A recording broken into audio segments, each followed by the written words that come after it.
MP MLA या मंत्री का बेटा नहीं हूं। जब मैं सक्षम हुआ तो मैं आया, मुझे लगा कि भाई हम जैसे लोगों को आना जरूरी है, क्योंकि इससे प्रभावित मेरी आने वाली पीढ़ी है।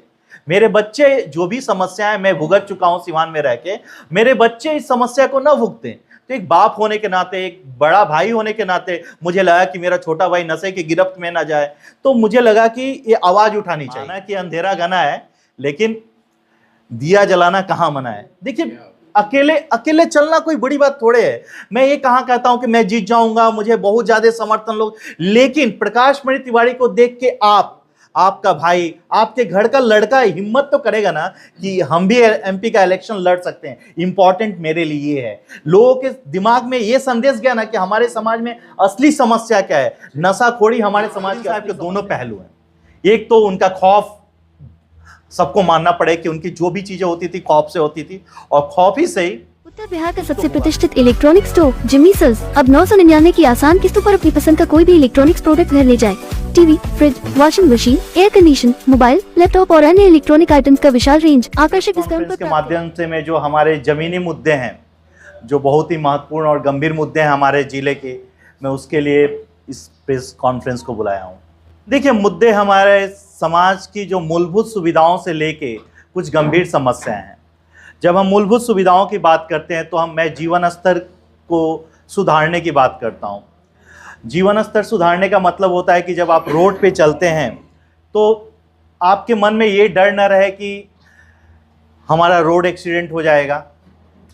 जीवन स्तर सुधारने का मतलब ये होता है कि जब आपकी माता बहनें या कोई भी अगर किसी बाजार में जाती है तो शौचालय के लिए उनको रोड के किनारे नहीं बैठना पड़े। हम लोग को बस के लिए किसी के दुकान के सामने, किसी झाड़ी के सामने खड़ा ना होने पड़े। जो अभी जो टेम्परेचर आप देख रहे हैं दिन पर दिन बढ़ते जा रहा है, हर साल यही होता है। 45 डिग्री टेम्परेचर में लोगों को बैठने के लिए कहीं भी उचित बस स्टैंड की व्यवस्था नहीं है। ये चीज़ें आज नहीं, ये 20-25 साल पहले हो जानी चाहिए थी, लेकिन अभी तक किसी का ध्यान नहीं गया जी इन मूलभूत चीज़ों पे लोग कुछ काम करें। इसके बाद हमारे समाज में कुछ बहुत ही गंभीर समस्याएं हैं। गंभीर समस्याओं में जो सबसे गंभीर समस्या है, जिस पे सभी प्रतिनिधि, प्रशासन और हमारे जो भी मुख्यमंत्री हैं, सबका ध्यान इस पे जाना चाहिए। तो मैं बात कर रहा हूं जो आज के डेट में जो हमारे युवा वर्ग जो हैं नशे के गिरफ्त में जा रहे हैं। मैं नशे की बात करता हूं तो स्माइक गांजा की बात करता हूं। शराब से मेरा कुछ लेना देना नहीं है, वो विगत हजारों साल पुरानी चीज़ें लोग पीते आ रहे हैं, पीते रहेंगे, और उस पर मेरा कुछ नहीं है स्टेटमेंट। मेरा जो स्टेटमेंट है स्माइक गांजा जो ड्राई इंटॉक्सिकेशन उसके बारे में। इससे क्या हो रहा है कि जो भी बच्चे इसके गिरफ्त में आ रहे हैं वो 3 से 4 साल में दम तोड़ दे रहे हैं। और देखेंगे अगर आप उठा के, अगर 6 महीने से लेकर साल भर तक कंटिन्यू कोई भी बच्चा स्माइक पीता है तो मेंटली डिस्टर्ब हो जा रहा है, जिसकी वजह से उसके घर की स्थिति जाके देखिए। वो जो घर है मानसिक तौर से कमज़ोर हो रहा है, आर्थिक तौर से कमज़ोर हो रहा है और सामाजिक तौर से कमज़ोर हो रहा है। तो सामाजिक कहने का मतलब है बाबू जाएंगे, किसी को मार देंगे, किसी के घर से कुछ चुरा के बेच देंगे, कुछ भी कर सकते हैं, किसी को मर्डरे कर दिए। तो जो परिवार है, जिस घर का बच्चा है, वो सामाजिक तौर से परिवार छाटा जा रहा है। 2 साल से तो आप लोग के सामने घूम रहे हैं गांव-गांव। कोई एमपी एमएलए या मंत्री का बेटा नहीं हूं। जब मैं सक्षम हुआ तो मैं आया, मुझे लगा कि भाई हम जैसे लोगों को आना जरूरी है, क्योंकि इससे प्रभावित मेरी आने वाली पीढ़ी है। मेरे बच्चे जो भी समस्याएं मैं भुगत चुका हूं सिवान में रह के, मेरे बच्चे इस समस्या को न भुगतें। तो एक बाप होने के नाते, एक बड़ा भाई होने के नाते मुझे लगा कि मेरा छोटा भाई नशे की गिरफ्त में ना जाए। तो मुझे लगा कि ये आवाज़ उठानी चाहिए। हाँ, ये मतलब बैकग्राउंड की बात करते हैं तो मैं actually maximum time London, Australia रहा हूँ, और कोरोना के बाद से मैं मतलब अमेरिका का जॉब अपॉर्चुनिटी छोड़ के मुझे लगा कि मैं बाहर तो जाके काम कर सकता हूँ, नो डाउट अभी भी जा सकता हूँ, कि मैं वीज़ा होल्डर हूँ यूएस का, कभी भी जा सकता हूँ। लेकिन मुझे लगा कि 10 साल बाद मैं जब लौट के आऊँगा तो हमारे जो समाज की जो स्थिति है बद से बदतर हुई रहे, क्योंकि इस पर कोई आवाज़ ही नहीं उठा। देखिए, समय बदल रहा है। आप किसी भी नेतृत्व को उठा के लाइए और सबका कार्यकाल, जितने भी लोग की नाम ले रहे हैं, सब के कार्यकाल के लोगों ने देखा है, क्योंकि बहुत पुराने नेतृत्व हैं, सबका अपना अपना काम करने का तरीका रहा है और उन्होंने क्या प्रोग्रेस किया है। किसी की पूरी जिंदगी, जितने लोगों को बोले, एक जीवन यादव को छोड़ के बाद बाकी जितने लोग हैं, इस अपनी पूरी जिंदगी इन्होंने राजनीति के लिए दे दी है, समर्पण किया है, लेकिन क्या किए ये जनता के सामने है। I don't think like that. किसी ना किसी को तो सामने आना पड़ेगा। देखिए, जब तक हम आप में से कोई हिम्मत नहीं करेगा तब तक ये धारणा बनी रहेगी कि बाहुबली का बेटा या बहुत बड़े कुबेर बली का बेटा ही लोकसभा का चुनाव लड़ सकता है। जब तक प्रकाश मणि जैसे, आप जैसे लोग इस फील्ड में नहीं आएंगे, हमारे समाज की ऐसी दुर्दशा रहेगी। प्रकाश मणि तिवारी पे कैसे लोग भरोसा कर लेंगे आज के हालात में? जिस तरीके से चल रहा है, एक तरफ जहां जय श्री राम का नारा लगाया जाएगा और दूसरी तरफ लोग कह रहे हैं कि आतंक से मुक्ति पाना है, तीसरी तरफ लोग कह रहे हैं कि हमको मोदी जी के चेहरे पे देना है। तो ऐसे हालात में प्रकाश मणि तिवारी पर जो है कि कैसे? मैं कौशल जी आपको धन्यवाद देना चाहूंगा कि आपने बहुत ही अहम मुद्दा उठाया। देखिए, जो भी नेतृत्व आता है उसको किसी भी धर्म, व्यक्ति विशेष या किसी पर्टिकुलर समाज को लेकर नहीं चलना चाहिए। सिवान का जो सांसद है 35 लाख पीपल को रिप्रेजेंट करता है। 35 लाख, 35 लाख लोगों को सदन में जाकर रिप्रेजेंट करने वाला है। यहां पे किसी व्यक्ति विशेष या किसी का चेहरा दिखा के आप अगर आते हैं तो आप में है क्या? आपको मुद्दा लेके आना चाहिए। यहां पे जो भी आ रहे हैं लोग, एक ट्रेंड चला है, अगर आपको इलेक्शन में आना है, निर्दलीय लड़ना है, तो सबसे अच्छा ट्रेंड है आप पूरा क्या कीजिए कि मोदी जी का, चाहे लालू जी का, नीतीश जी का पूरा फोटो लगवा दीजिए कि हम वो पार्टी टिकट दे रही है हमको। ये ट्रेंड मैं देखा, तो मुझे पता नहीं था ऐसा, मुझे लगा कि भाई देते होंगे लोग। और मतलब उससे क्या होता है कि भाई एक बड़े नाम के साथ अगर आप जुड़ जाएंगे तो आपका नाम लोग जान जाते हैं। और नेक्स्ट क्या होता है कि भाई ये गठबंधन में चलेगी सीट तो हम निर्दलीय आ रहे हैं, हम ये बगावत करके आ रहे हैं, यही चल रहा है। देखिए, ओम प्रकाश यादव बोल रहे हैं या बहुत सारे लोग जिले में आए हैं वो जिनका मतलब कि पार्टी में है लेकिन बोल रहे हैं कि हम लोग निर्दलीय लड़ेंगे क्योंकि पार्टी ने टिकट नहीं। सवाल विश्वास का था, आपके हाँ, कैसे विश्वास? हाँ जी, बिल्कुल सही है। देखिए, मुझ पे विश्वास करने के बहुत सारे कारण हैं।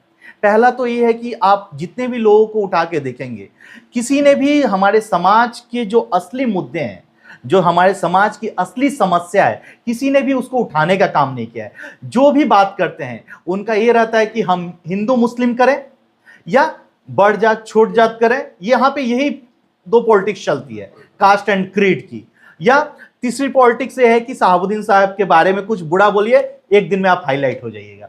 तो ये ट्रेंड चला है हमारे यहाँ का कि मतलब अगर आपको हाईलाइट होना है तो कुछ ऐसा कि होना ये चाहिए कि आप आ रहे हैं किस लिए? आप आ रहे हैं 35 लाख लोगों की समस्या को केंद्र सरकार की मदद से सुलझाने के लिए। तो आपका पहला काम ये होना चाहिए था कि आप जमीनी स्तर के असली समस्याओं को समझें कि हमारे समाज में समस्या क्या है। हमारे गांव के, आप जब घूमिएगा गांव में, हर तीसरे चौथे घर में ताला लगा हुआ है।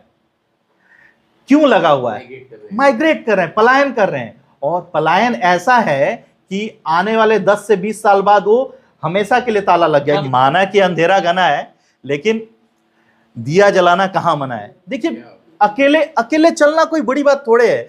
मैं ये कहां कहता हूं कि मैं जीत जाऊंगा, मुझे बहुत ज्यादा समर्थन लोग, लेकिन प्रकाश मणि तिवारी को देख के आपका भाई, आपके घर का लड़का हिम्मत तो करेगा ना कि हम भी एमपी का इलेक्शन लड़ सकते हैं। इंपॉर्टेंट मेरे लिए ये है, लोगों के दिमाग में ये संदेश गया ना कि हमारे समाज में असली समस्या क्या है। नशाखोरी हमारे समाज की असली समस्या है।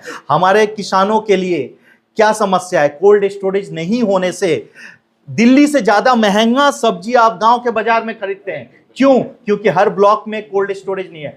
नदी में बाढ़ आ जाएगा, दरौली मेरा नदी में लबालब नदी भरी रहती है लेकिन दोन वहीं पे है। वहां पे क्या है, आपका नहर सूखा रहता है बरसात के दिन में। क्यों? कनेक्टिविटी नहीं है, आपको समय से यूरिया नहीं मिलता है। बहुत सारी जो असली मुद्दे हैं इसको ढक दिया जाता है हमारे समाज में जात पात धर्म के नाम। देखिए, इसको समझना ना समझना अलग बात है क्योंकि ये हमारे दिमाग में डाला गया है, वैसा है नहीं। मुझे पता नहीं आप किस जाति से आते हैं, नहीं आते, लेकिन इतना मुझे कॉन्फिडेंस है आप लोगों पे कि आप चाहते हैं कि हमारे यहाँ बदलाव हो, हमारा लाइफ सुरक्षित रहे, हम रोड एक्सीडेंट में ना मरे, हमारी माता बहनें डिलीवरी के समय वो मतलब हॉस्पिटल में दम ना तोड़े और हम लोग को ठगा ना जाए डॉक्टर के द्वारा। जो नॉर्मल डिलीवरी हो सकता है उसको सर्जरी के द्वारा। यहाँ पे एक भी वेंटिलेटर नहीं है। कितने आपके ये वेंटिलेटर वाले आपके एम्बुलेंस हैं।